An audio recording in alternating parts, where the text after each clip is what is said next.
शङ्खचक्रशारङ्गपद्मगदान्वितम् सुकेयुरान्वितं बाहुं कण्ठं मानसुशोभितं द्युम्तकीटं वलयं स्फुरन् मकरकुण्डलं हिरण्यमयं सौम्यतनुं स्वभक्तया भयप्रदम् ध्यायेन मनसि मां नित्यं वेणुशृङ्गधरं तु वा। अथर्ववेद की भोपाल उत्तरकामी उपनिषद वेदों में साक्षात रूप से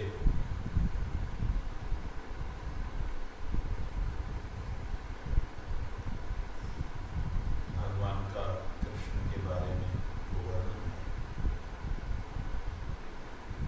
उसको हम श्रवण कर रहे हैं।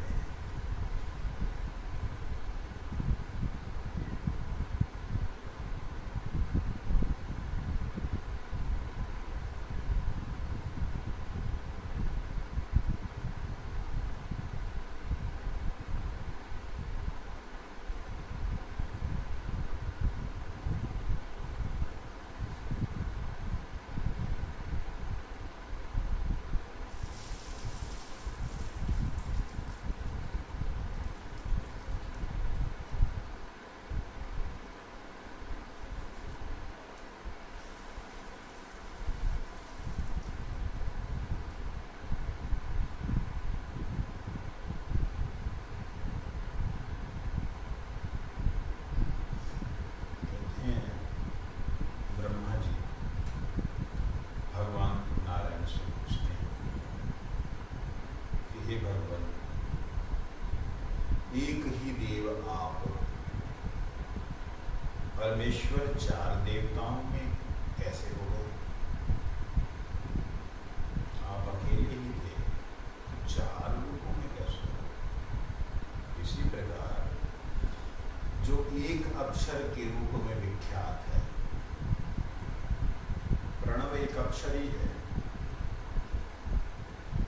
एक अक्षर के रूप में जो विद्यमान है, जहाँ विख्यात है, प्रणव मतलब इसे प्रणव है। इस ओंकार को अनेक अक्षर कैसे हो गए? जिसमें अकार है, माँ, उकार है, माकार है, फिर अर्धमात्रा आदि रूप कैसे हो गए?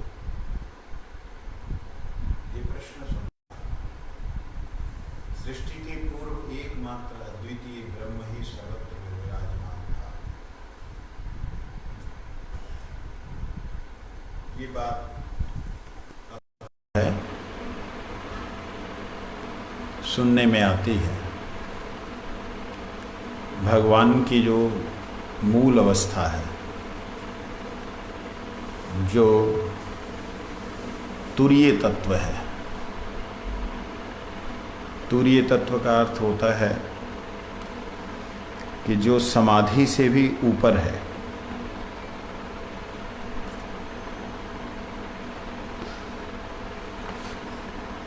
तुरीय इस संसार में अवस्थाएं हैं अलग अलग।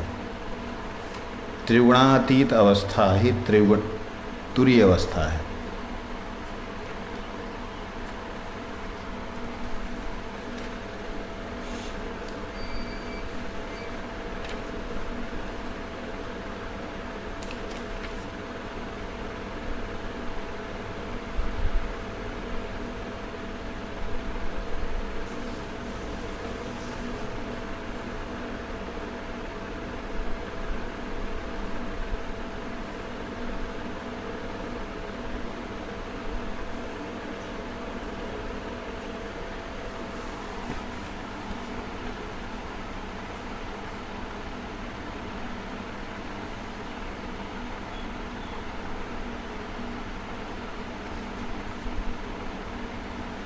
तुरीय शब्द को हमारे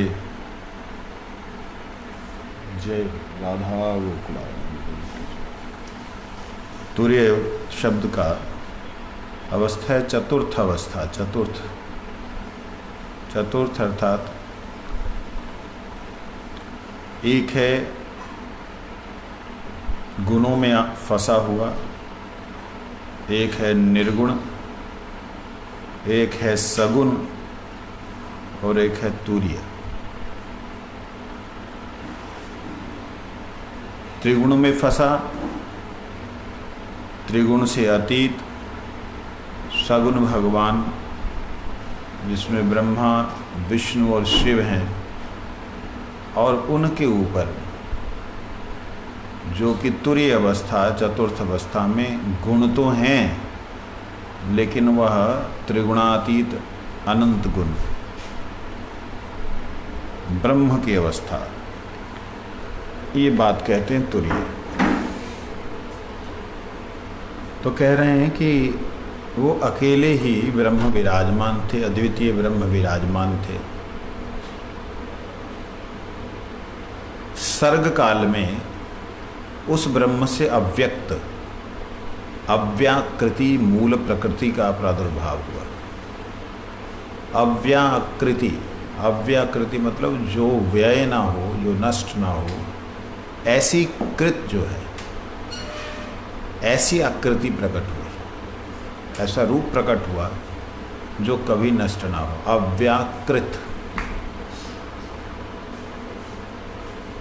मूल प्रकृति जो है वो प्रकट हुई। उस मूल प्रकृति का प्रादुर्भाव भगवान ब्रह्म से हुआ, पर ब्रह्म जिसे कहते हैं। अब यहाँ पे ब्रह्म शब्द का प्रयोग यदि होता है तो परात्पर परब्रह्म तक शब्दों का प्रयोग वेदों में हुआ है। ब्रह्म का हुआ मतलब ब्रह्म की बात हो रही, परब्रह्म का हुआ मतलब परब्रह्म की बात हो रही। जब परात्पर परब्रह्म की बात होती है तब वो परात्पर परब्रह्म की बात हो रही। बस अज्ञानता हमारी यही होती कि हम ब्रह्म को भी परात्पर परब्रह्म कह देते हैं, क्योंकि परात्पर परब्रह्म में भी ब्रह्म एक स्थानीय है, ब्रह्म एक ही है, लेकिन उसमें परात्पर ब्रह्म हो गया, परात्पर पर ब्रह्म, और नीचे पर ब्रह्म और फिर ब्रह्म। ये वास्तविकता में समझने के लिए स्थितियां कह सकते हैं। जैसे ये मेरा मध्य, ये तटस्थ समझिए। हम अक्सर तटस्थ ऐसे देखते हैं ऊपर नीचे, लेकिन तटस्थ को अगर ऐसे देखें तो जैसे ये तटस्थ अवस्था से साउथ की तरफ डार्क टू डार्क होता गया है, उसे स्टार्टिंग की अवस्था को, जो शुरुआत की अवस्था है, उस अवस्था को कह सकते हैं कि ये निर्गुण अवस्था, उसे कह सकते हैं, है नहीं, तटस्थ अवस्था ही निर्गुण है, लेकिन शुरुआत की अवस्था भी निर्गुण है, क्योंकि उसके अंदर रजोगुण सतोगुण तमोगुण का जो आवरण है, जो प्रभाव है, वो इतना नहीं है जितना कि वो गहरी अवस्था में जाके। इसी प्रकार से यहाँ भी ये ब्रह्म की शुरुआत अवस्था, जिसे कि परव्योम कहते हैं, जिसे कि परव्योम, नोट पर ब्रह्म, परव्योम कहते हैं। व्योम का मतलब होता है आकाश, पर आकाश, अपर आकाश, अपर आकाश मतलब माइक आकाश, और परव्योम माने एक परमार्थिक आकाश, आध्यात्मिक आकाश, चिन्मय आकाश। वो परव्योम वास्तविकता में सारे का सारा ब्रह्म है।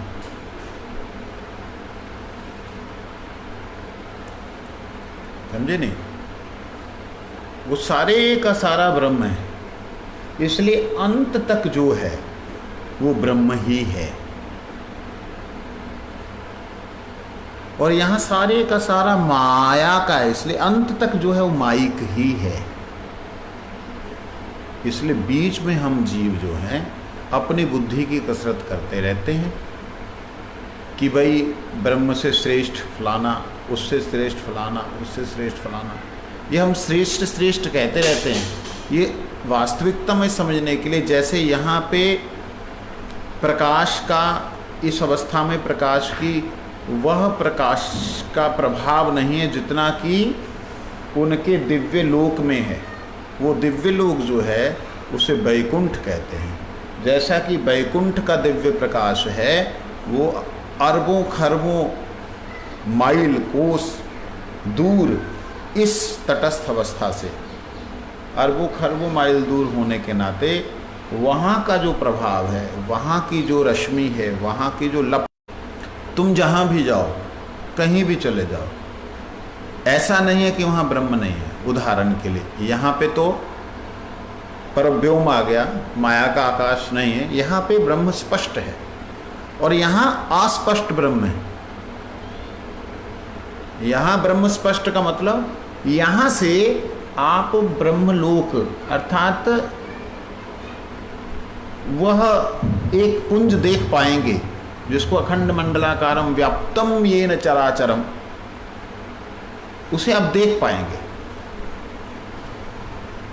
तत्पदम मतलब ये पद शब्द का अर्थ ये लोग लेते हैं, पद का मतलब है पदवी, लेकिन पदवी नहीं हो सकता। क्यों? तत्पदम दर्शितम, मन में दर्शितम शब्द है, दिखलाया है। पद का मतलब वहाँ चरण ही होना चाहिए, नहीं नहीं, वो एक पदवी है, एक स्थिति है, एक स्थिति को दिखलाया गुरु जी ने। जो लोग इस प्रकार से कहते हैं तो उनसे मेरा विनम्र प्रार्थना है। ऋग्वेद के इस मंत्र को आप क्या कहेंगे? तद विष्णु, तद वो विष्णु परमम पदम, उनके परम पद, सदा पश्यन्ति, सदा देखते हैं, सूर्य दिव्य चक्षुरातम, सूर्य अर्थात भक्त देवता उन्हें हमेशा ही उनके श्री चरण कमलों का प्रभाव का दर्शन करते रहते हैं। जब इस प्रकार से पता लगता है कि वहाँ भी उस वैकुंठ के मूल में, वैकुंठ के आकार में, जहाँ वो ब्रह्म का एक सामूहिक स्वरूप देखता है, एक पुंजीभूत स्वरूप देखता है, यहाँ जो बैठा हुआ जीव है, तटस्थ जीव पुंजीभूत स्वरूप देखता है, उस जीव को ब्रह्म ही सब कुछ नजर आ रहा है। वास्तविकता में उसे ब्रह्म का दर्शन नहीं हुआ, लेकिन वह क्या देख रहा है कि मुझे ब्रह्म का दर्शन हो रहा है। ये अंतर होता है। अब ब्रह्म क्या माया के भीतर नहीं है? 100% है, ऐसा नहीं कि 0% नहीं। यहाँ हम परसेंटेज दिखला रहे थे, वास्तविकता में वहाँ भी 100% है। क्यों है? क्योंकि जहाँ तक हमारी सोच है उसके आगे तक केवल उसी की सत्ता है। तो फिर अंधकार कैसे है? अंधकार केवल छाया से है। छाया किसकी है? छाया केवल माया की है। माया किसकी है? माया केवल योग की है। ये जुड़ने वाले की माया, जुड़ने वाले की छाया। जैसे ये और मेरा हाथ और मेरा इस साइड वाला और इस साइड वाला हाथ दोनों अलग हैं। कैसे अलग है? महाराज जी एक ही हाथ में दो हाथ कैसे बना दिए? देखिए ये प्रकाशमान है और ये अंधकार में है। मैं इसको जैसे ही ऊपर लेके आ रहा हूँ तो मेरा चेहरा भी अंधकार में दिखाई दे रहा है। तो मेरा आधा शरीर अंधकार में है और आधा किस में है? प्रकाश में। तो दो स्वरूप दिखलाई दे रहे हैं। है नहीं, है एक ही, लेकिन दिखलाई दो दे रहे हैं, सिर्फ माया के कारण। तो माया है क्या? वास्तविकता में माया है ही नहीं। माया क्या है? माया है नहीं। माया है अभाव ब्रह्म का। माया क्या है? अभाव। क्या ब्रह्म जब सर्वत्र, उसका अभाव कैसे हो सकता है? ब्रह्म सर्वत्र, उसका अभाव मतलब प्रकाश का अभाव, ज्ञान का अभाव, ये चीज। तो इसलिए यहाँ पर कह रहे हैं कि मूल प्रकृति प्रकट हुई किनसे? उन ब्रह्म से। उन ब्रह्म ने कहा एको अहम बहुश्याम। देखिए ये बात उस ब्रह्म ने भी कही जो कि अनंत वैकुंठों का कारण था, है, और इस ब्रह्म ने भी कही जो कि वैकुंठाधिपति हैं कि मैं एक हूं बहुत हो जाऊं, और उस ब्रह्म से प्रकट होने वाले दिव्य प्रकाश ने भी यही बात कही, मैं एक ही हूं बहुत हो जाऊं। जब उस प्रकाश पुंज ने कहा मैं एक हूं बहुत हो जाऊं, तब त्रिरूपों में प्रकट हुए। सबसे पहला उनका जो रूप था वो था अव्याकृत। उनकी आकृति जो है अव्यय है, नष्ट नहीं होने वाली, ऐसी मूल प्रकृति प्रकट हुई, उनका प्रादुर्भाव हुआ। अक्षर अविनाशी ब्रह्म से उत्पन्न होने के कारण अव्यक्त भी अक्षर ही है। मतलब ब्रह्म से प्रकट होने के कारण जो प्रकृति है, जो उनसे प्रकट हुई शक्ति है, वो भी क्या है? ब्रह्म ही है। विद्युत से प्रकट होने के नाते ये जो इस वक्त मेरे ऊपर जो प्रकाश आ रहा है, ये भी विद्युत ही है। इस विद्युत के कारण से प्रकट हुई तो इसे भी विद्युत ही कहा जाएगा। तो इसीलिए ब्रह्म के कारण, ब्रह्म से प्रकट होने के नाते अक्षर अर्थात जो नाश ना हो, ऐसा नाश ना हो, ऐसा अव्यक्त, ऐसा अक्षर नाश ना हो, ऐसा अव्यक्त जो व्यक्त ना हो, दिखलाई ना दे। तो प्रकृति तो दिखलाई देती है, प्रकृति दिखलाई नहीं देती? नहीं दिखलाई देती। कहाँ नहीं दिखलाई? सारी तो प्रकृति है। आप कहीं भी कोई भी प्रकृति को नहीं दिखला सकते। ये प्रकृति के विकार हैं, प्रकृति का प्रभाव है। हम प्रकृति को देख नहीं पा रहे हैं, हम प्रकृति के विस्तार को देख पा रहे हैं। हम ना आपको देख पा रहे हैं, ना आपको देख पा रहे हैं। हम आपके शरीर को देख पा रहे हैं, आपके मन को भी नहीं देख पा रहे। जैसे आपका सबसे पहला, आपका धर्म, आपका स्वभाव, आपका अव्यक्त रूप, आपका आत्मा का अव्यक्त रूप सबसे पहले क्या हुआ? मन, बुद्धि, अहंकार। वो व्यक्त नहीं है। अव्यक्त होते हुए भी, व्यक्त ना होते हुए भी सारी क्रिया तो मन, बुद्धि, अहंकार से ही हो रही है ना। तो मन, बुद्धि, अहंकार जो है वो क्या बन गया? कारण। क्या बन गया? लेकिन क्या वास्तविकता में कारण है? नहीं। तो ये चीज समझने वाली है कि वेदों में, उपनिषदों में कभी कभी प्रकृति को ही कारण कहा, शक्ति को ही कारण कहा है, और कभी कभी शक्तिमान को कारण कहा है। तो दोनों ही कारण हैं। जैसे मेरी इंद्रियों को दिखाने वाला मेरा मन है, मेरी इंद्रियों से अनुभव करने और कराने वाला मेरा मन है। वास्तविकता में मुझे ना दिखलाने वाला मेरा मन है, ना किसी को अनुभव कराने वाला मेरा मन है। मैं अगर ना हूं तो ये मन की कोई सत्ता नहीं। ठीक इसी प्रकार इस बात को समझना होगा कि अगर ब्रह्म नहीं है तो उसकी प्रकृति, वो अव्यक्त अक्षर जो उसकी प्रकृति, वो कहां से हो सकती है ना। तो इसलिए कहते हैं उस अक्षर अर्थात अव्यक्त प्रकृति के महत्व से महतत्व प्रकट हुआ। महतत्व क्या होता है? मह मतलब महान, तत्व मतलब तत्व।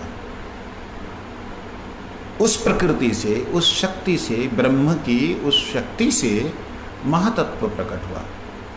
महातत्व जिसका प्रभाव क्या है? सात्विक, राजस और तामस।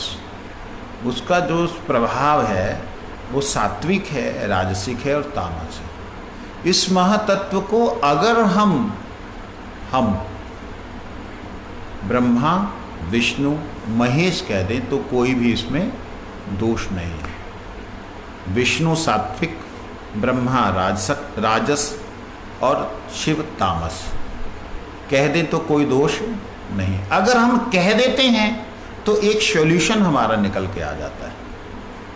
क्या निकल के आ जाता है? तैत्रीय उपनिषद का वह मंत्र, यतो वा इमानि भूतानि जायन्ते येन जातानि जीवन्ति यत् पर्यन्त विशन्त विशन्ति तद्विजिज्ञास तदैव ब्रह्म। जिस ब्रह्म की जिज्ञासा के लिए वेदांत का प्रथम सूत्र है अथा तो ब्रह्म जिज्ञासा। अथा अतो ब्रह्म जिज्ञासा। अथा मतलब अब जो कुछ हो गया, तुमने जो कुछ कर लिया हो गया, तुम्हारा बहुत कुछ जानना जान लिया तुमने, अब तुम ब्रह्म की जिज्ञासा करो। कहते मैं तो ब्रह्म को जान गया। कहते मूर्ख है तू, ब्रह्म को भी जाना नहीं, अब कर जिज्ञासा। कहते मैं जान गया। कहते क्या जाने? कहते जितना जाने हो वो तुम जाने हो, लेकिन जितना उसने जानाना था वो अभी तक तुम जाने नहीं हो। तुमने जो जानना था वो जान लिया, लेकिन उसने जो जनाना था वो नहीं जाने। तो उसने क्या जनाना था? कहते उसके लिए शरणागत होना पड़ेगा। क्या शरणागत होना पड़ेगा? जिज्ञासा करनी पड़ेगी। जिज्ञासा जब करोगे तब वो सामने से बतलाएगा। ब्रह्मा जी ने तो जान ही लिया था। ब्रह्मा जी 14 लोकों में ऊपर नीचे दौड़ रहे हैं, भाग रहे हैं भगवान के नाभि कमल से निकल करके। बहुत कुछ देख लिया उन्होंने। बहुत कुछ मतलब बहुत कुछ। उन सब कुछ को देखने के बाद में ब्रह्मा जी का बुद्धि फिर भी भगवान का दर्शन करके, नारायण का दर्शन करके हैरान हो गए कि भाई ये क्या है। तब पूछने लगे उनसे, ये जो अथर्ववेद ये गोपाल उत्तरता अपनी उपनिषद है, इसमें ब्रह्मा जी नारायण भगवान से पूछ रहे हैं। तो इसमें जब उन्होंने जिज्ञासा की है तब उनको ये तत्व सुनने को मिले जो तत्व उन्होंने अनुभव नहीं किए थे। अच्छा, सुनने के बाद क्या अनुभव हो जाता है?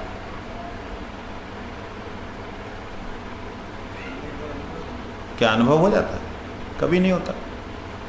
सुनने के बाद आप अगर जब अनुभव कर रहे हैं तब उससे टैली होता है। ओह ये तो ऐसा था, लेकिन मैंने तो ऐसा समझा था। आपने जो सुना था उसको समझा आपने अलग तरीके से था। तो इसलिए यहाँ कहते हैं ये त्रिभेद वाला महतत्व है। वास्तविकता में ये महतत्व त्रिगुण नहीं है। अभी तो आपने बोला सात्विक, राजस और तामस, ये तो त्रिगुण हुआ ना। कहते नहीं, ये त्रिगुण का कारण है। कारण मतलब समझ आ रहा है? त्रिगुण इनसे है, जिससे प्रकट होते हैं, वो त्रिगुण है। लेकिन ये त्रिगुण नहीं है, खुद नहीं है। ले ये भी क्या मतलब बनता है? कहते देखिए, प्रकाश धुआं, प्रकाश धुआं और अग्नि की लपटें, तीनों एक तत्व हैं। एक होते हुए भी अलग अलग एक हैं। जिस प्रकार अग्नि से प्रकाश उत्पन्न होता है और अग्नि जहां है वहां ही धुआं भी होता है। तो धुआं अग्नि से अलग है कि नहीं है? अलग है ना। धुआं अग्नि से बना है, लेकिन अग्नि धुआं नहीं है। इसी प्रकार से रजोगुण, सतोगुण और तमोगुण, ये तीनों अवस्थाएं ब्रह्मा, विष्णु और शिव का महत्व प्रकाशित करती हैं, उनकी महानता दिखलाती हैं। ब्रह्मा, विष्णु और शिव की महानता दिखलाती हैं ये महतत्व। लेकिन ब्रह्मा में, विष्णु में और शिव में ना तमोगुण है, ना रजोगुण है, ना सतोगुण है। ये तमोगुण, रजोगुण, सतोगुण प्रकाशित इन्हीं से हो रहे हैं, तीनों से प्रकट इन्हीं से हो रहे हैं। लेकिन इनमें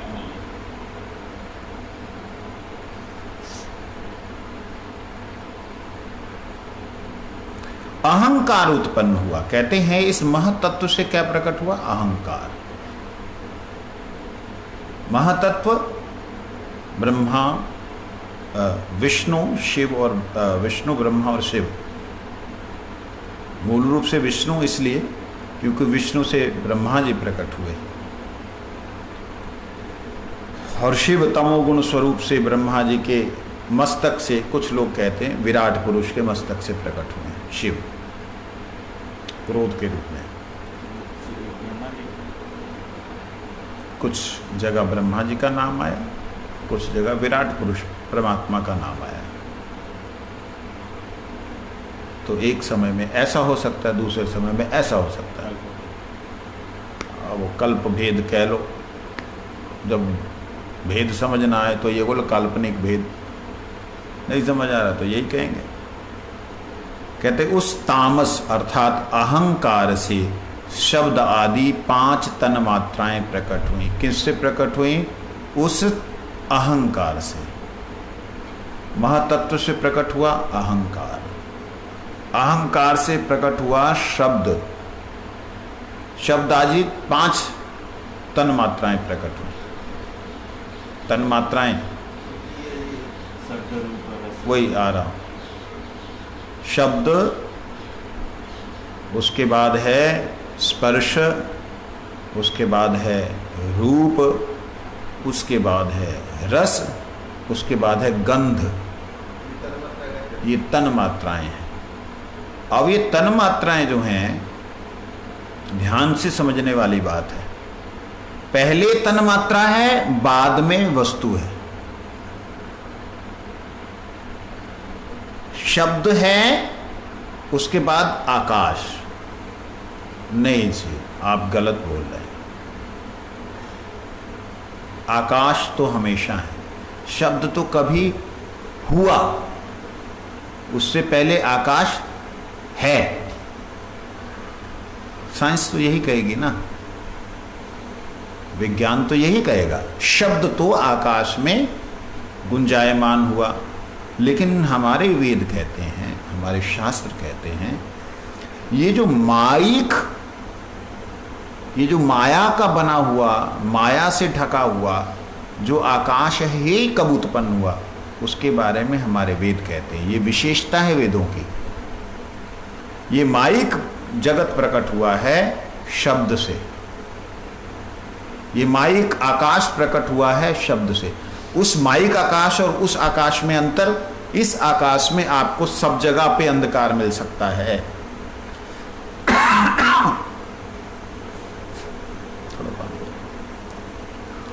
सब जगह पे आकाश मिल सकता है, परंतु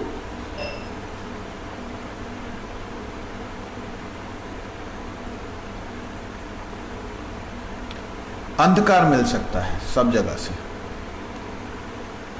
ये तामस से हुआ है, अहंकार से हुआ है। इसलिए तामस, अहंकार, अंधकार का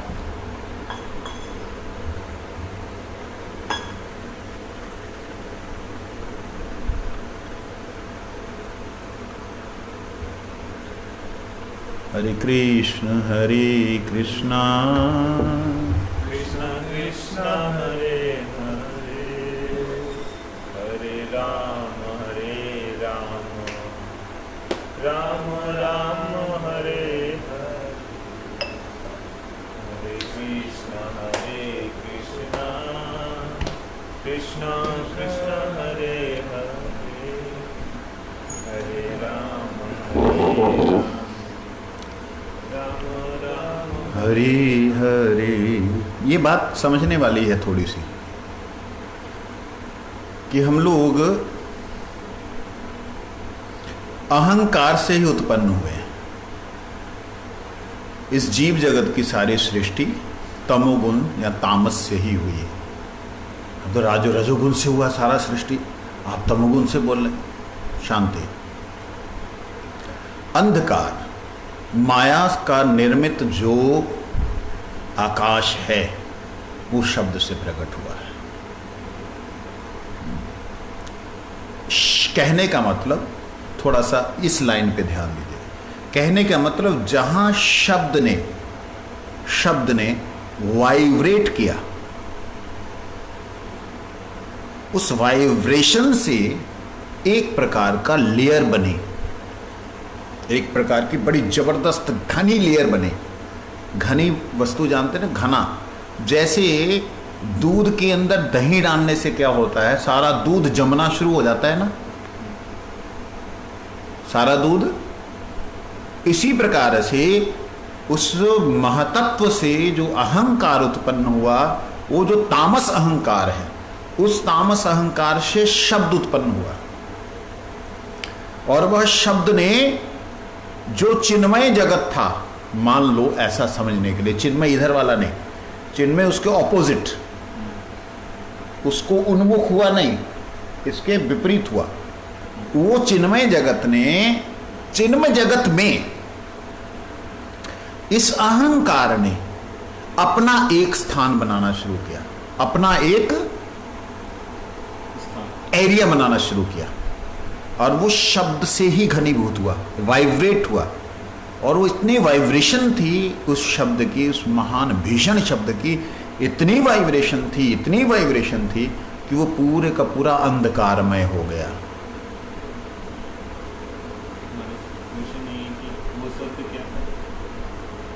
वो शब्द के बारे में तो अभी बोला नहीं, एकदम उत्तर ही ढूंढा करो, जो बात बोली जा रही उसको समझो। उस शब्द से, ये वाइब्रेशन से एक तरह की लेयर बनी। और वह ऐसा नहीं हुआ कि एक जगह पे हुआ, वो असीम था। असीम होने के नाते उसका सीमा रहित उसने अपना वाइब्रेशन उत्पन्न की।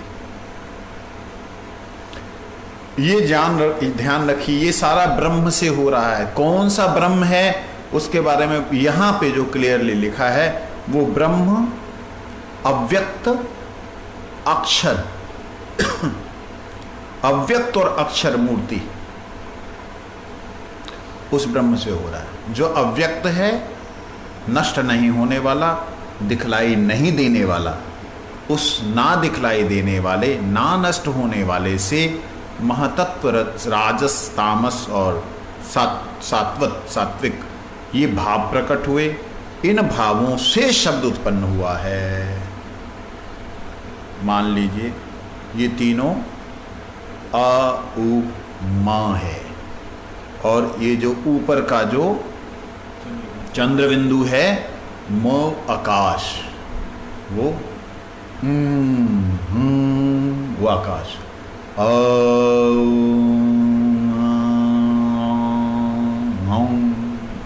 ये व्यं खंग बोल करके, खंग आकाश। तो ये आकाश जो है, इस आकाश के बाद में, शब्द के बाद क्या प्रकट हुआ था?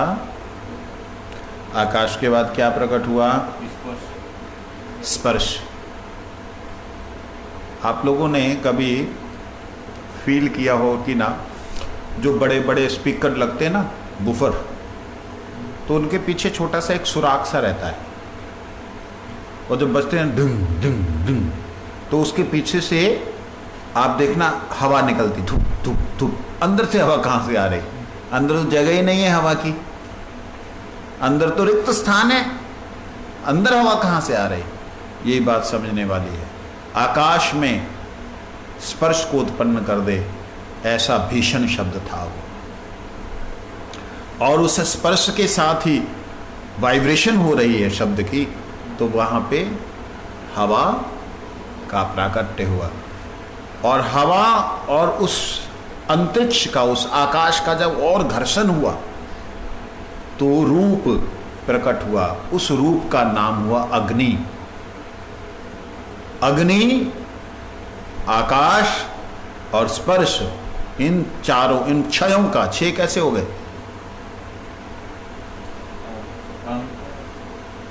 6 कैसे हो गए? देखिए, अग्नि, वायु और आकाश, और इनका गुण कितने हो गए? आकाश का गुण शब्द, देखा, बुझाते भी नहीं बुझ सकते। और पवन का गुण स्पर्श, और यहाँ पे अग्नि का गुण दृश्य, दर्शन। इन 6 का मतलब गुण और इनके तत्व का जब संघर्षण हुआ तो वहां से उत्पन्न हुआ जल, रस। रस तत्व प्रकट हुआ, रस से दिखलाई दिया, रस मतलब जल। जहां रस है वहां जल है। और जब इनका घर्षण हुआ और बड़ा भयंकर शब्द जो है गुंजायमान होते हुए एकदम उसने वर्गाकृति ली, घूमने लग गया पूरी तरह, वो गोल घूमने लगा शब्द के प्रभाव से, तब पृथ्वी का प्राकट्य हुआ। इस प्रकार से पांचों शब्द मतलब पांच अवस्थाएं शब्द की, रूप रस गंध शब्द स्पर्श, इन पांच अवस्थाओं ने पांच तत्वों को प्रकट किया। उसके बाद क्या होता है, इसी प्रकार जैसे तामस ने अहंकार के कारण शब्द आदि तन्मात्राएं प्रकट की, और इसी प्रकार से क्रमशः पंच महाभूतों की सृष्टि हुई। राजस अहंकार से इंद्रियां तथा सात्विक अहंकार से उनके अधिष्ठात्री देव पर प्रकट हुए। बड़ा सुंदर ये मेरे को आज ये वर्णन लग रहा है। देखिए, तमोगुण से अर्थात शिव से, अब शिव को ले लेते हैं। तामस, शिव से पांच तत्व प्रकट हुए। इनको क्यों शिव से प्रकट हुए, इसको थोड़ा इस तरीके से समझ। इन पांच तत्वों में कोई ज्ञान नहीं है, अज्ञान से उत्पन्न हुए। ऐसे कैसे, शिव में ज्ञान नहीं, आप ऐसे बोलना चाहते बाबा जी? अरे सुनो सुनो, शांति रखो थोड़ा। पांचों तत्व अपने आप से स्वयं एक दूसरे में मिश्रण करके कभी कुछ भी प्रकट नहीं कर सकते। पांचों तत्व पृथ्वी, जल, अग्नि, हवा और अंतरिक्ष, ये पांचों तत्व विद्यमान है संसार में। लेकिन इन पांचों तत्वों से कभी कोई इंद्रियां बनती हैं? इन पांचों तत्वों से इंद्रियों का निर्माण किया वो है राजस अर्थात ब्रह्मा जी, जिन्होंने इनकी सृष्टि की। वह कौन है? ब्रह्मा जी। और क्या है? हाँ, उल्टा तो होया ही नहीं किते।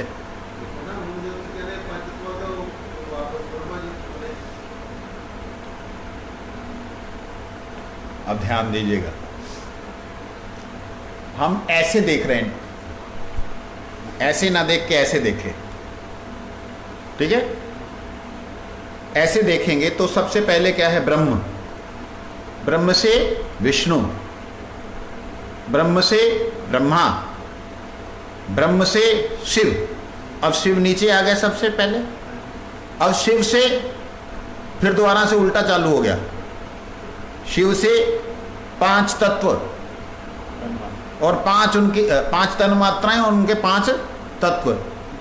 तामस के अहंकार से जो उत्पन्न हुए, तामस के जो अहंकार से, अर्थात शिव ने अहंकार से जो पैदा किया, प्रत्येक में अहंकार है। अब राजस दूसरे का काम था, जो उसने बनाया है, उसके अंदर इंद्रियों को पैदा करे, अर्थात सृष्टि करना, ये पत्ता, वो फूल, ये ऐसा, वो वैसा। उन्होंने कहां से कर दिया? राजस ने। तो ये ना कोई नीचे नीचे नहीं है, ये ऐसे ही हम तीन जने बैठे हैं, इसने ये पैदा किया, मैंने कहा रुक जा मैं इसमें ये कर देता हूं। ये हमको जो समझाया गया ना थोड़ा सा अलग तरीके से, वो सही नहीं है। हमको समझाएगा ऐसे ऐसे ऐसे, ऐसा ना देखें। तीन जने बैठे हैं, एक से उत्पन्न ये हुआ, दूसरे का लिया मैं आगे का काम कर देता। एक ने मिट्टी बनाई,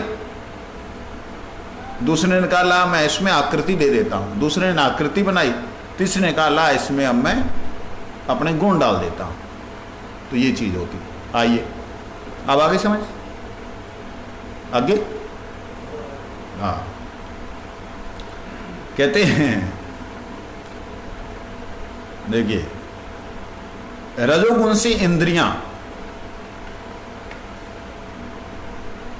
रजोगुण का जो अहंकार था, सॉरी राजस का अहंकार, नॉट गुण, राजस के अहंकार से इंद्रियां तथा सात्विक अहंकार से उनके अधिष्ठात्री देवों की उत्पत्ति हुई।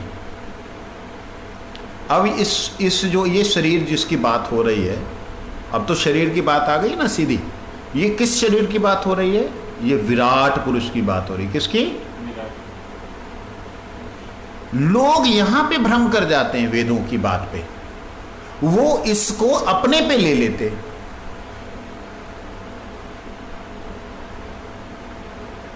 और स्वयं को ब्रह्म ले लेते हैं,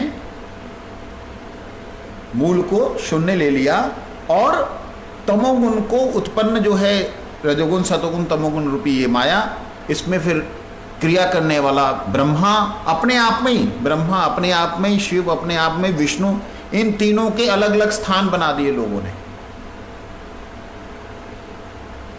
जो वैष्णव लोग हैं उन्होंने शिव को निम्न स्थान दिया नाभि से, ब्रह्मा को हृदय का स्थान दिया, और विष्णु को मस्तक पे दिया। और शैव लोग जो हैं उन्होंने ब्रह्मा को निम्न स्थान दिया, विष्णु को मध्य स्थान दिया, और शिव को माथे पे दिया।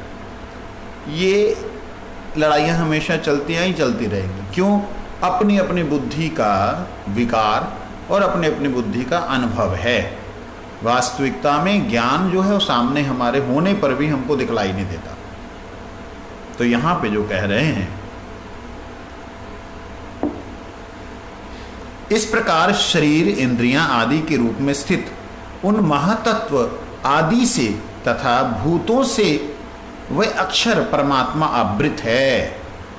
देखिए किसकी बात हो रही है? परमात्मा की। किसकी बात हो रही है? विराट पुरुष की। लेकिन समझने वाले इसको शरीर और आत्मा से समझ लेते हैं। ये बहुत बड़ी अज्ञानता है।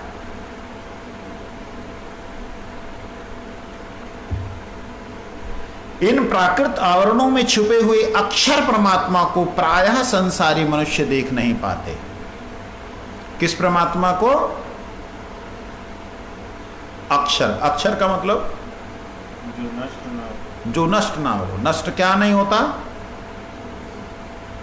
शब्द। शब्द से सब उत्पन्न हुआ, शब्द नष्ट नहीं होता। उसी शब्द को कहते हैं शब्द ब्रह्म। क्या कहते हैं? अक्षर ब्रह्म, अव्यय ब्रह्म, अव्यक्त ब्रह्म। ये बात देखिए। अब व्याख्या ब्रैकेट में दी गई है। उस ब्रैकेट की व्याख्या को कह सकते हैं कि जो व्यक्ति ने भगवत दर्शन नहीं किया उसकी व्याख्या। क्या कह रहे? इन प्राकृत आवरणों में छिपे हुए अक्षर परमात्मा को प्रायः संसारी मनुष्य नहीं देख पाते।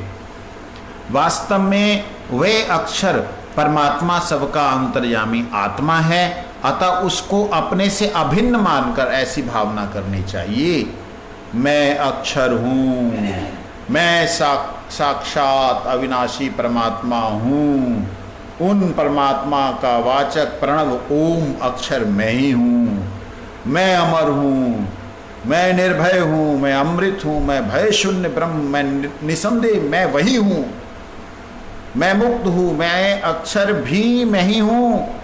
तात्पर्य ये है, अब फिर ब्रैकेट में तात्पर्य ये है कि जैसे एक ही ब्रह्म महत आदि तत्वों में प्रकट और अनंत नाम रूप वाले जगत के आकार में प्रादुर्भाव हो गए, उसी प्रकार एक ही तत्व चतुर्व्यूह रूप में प्रकट हुआ और एक ही अक्षर से अनेक अक्षरों का आविर्भाव हुआ है। ये यहाँ पर अपनी व्याख्या कर रहे हैं। अब इसकी निष्पक्ष व्याख्या अगर की जाए तो बात क्या चल रही थी?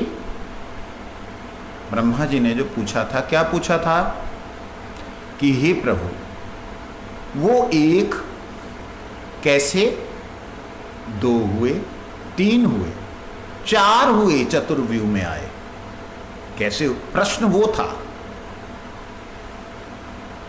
फिर उन्होंने बोला ओम तो एक शब्द है, एक अक्षर है, एक अक्षरी मंत्र में ओम में चार कहां से हो गए? आ ओम आ, ये कहां से हो गए?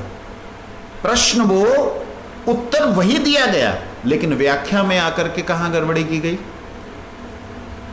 यहां पे जीव को ही ब्रह्म बोल दिया गया, जीव को ही परमात्मा बोल दिया गया। आत्मा को ही परमात्मा बोल करके, विराट बोल करके यहाँ पे प्रस्तुत किया गया है। व्याख्या में प्रश्न कुछ था, उत्तर कहीं का कहीं घुसा दिया। ये बात हमें समझनी चाहिए।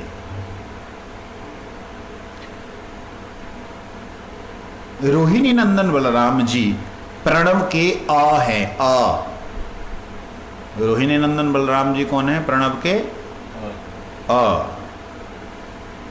अक्षर के द्वारा प्रतिपादित होते हैं, जो जागृत अवस्था में अभिमानी होकर विश्व कहे गए हैं। स्वप्न अवस्था के अभिमानी प्रद्युम्न जी तेजस कहलाते हैं। प्रणव के ऊ अक्षर से ऊनि का बोध होता है। अनिरुद्ध जी सुषुप्ति के अभिमानी प्राज्ञ कहे गए हैं, इसलिए माँ अक्षर उनसे प्रतिपादित होता है। जहाँ संपूर्ण विश्व प्रतिष्ठित है वे कृष्ण तुरीय तत्व हैं, इसलिए अर्धमात्रात्मक नाद रूप यहाँ प्रणव का संपूर्ण स्वरूप बताया गया है। उपरोक्त विश्व तेजस आदि इन्हीं में अंतर्हित है। ध्यान दीजिए, यहाँ पे अ चतुर्व्यूह का रूप वर्णन कर रहे। अ किससे प्रकट हुआ? अ से कहते हैं अवाचक है बलराम जी का। बलराम अर्थात जो बल प्रदान करने वाले हैं। बल किसमें प्रदान करने वाले हैं? जो आत्मा स्वयं सर्वशक्तिमान ना होने के कारण, स्वयं शक्तिमान भी ना होने के कारण, क्रियाशील भी ना होने के कारण कुछ नहीं कर सकती। वो ब्रह्म ज्योति कुछ नहीं कर सकती अगर उसमें बल का प्रवेश ना हो। तो बल जिसमें रमन करे वो ब्रह्म ज्योति, बल जिसके अंदर महत्वता डाले वो ब्रह्म ज्योति। वो ब्रह्म किसके कारण से बलवान है? जिसके कारण से है वो आ अर्थात बलराम जी। ऊ जो कि प्रद्युम्न के नाम से जाने जाते हैं। एक है जागृत अवस्था। बलराम जी जागृत अवस्था के अधिष्ठात्री हैं, जो दिखलाई दे रहा है सब कुछ उसके। और प्रद्युम्न जी जो हैं वो तेजस अवस्था अर्थात स्वप्न अवस्था के, जो कि काल्पनिक दृश्य जगत के अभिमानी तेजस के रूप में कहलाते हैं। और ऊ जो है वो अक्षर है बोध का।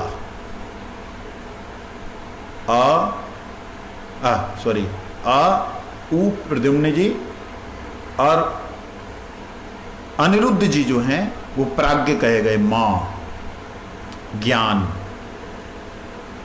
और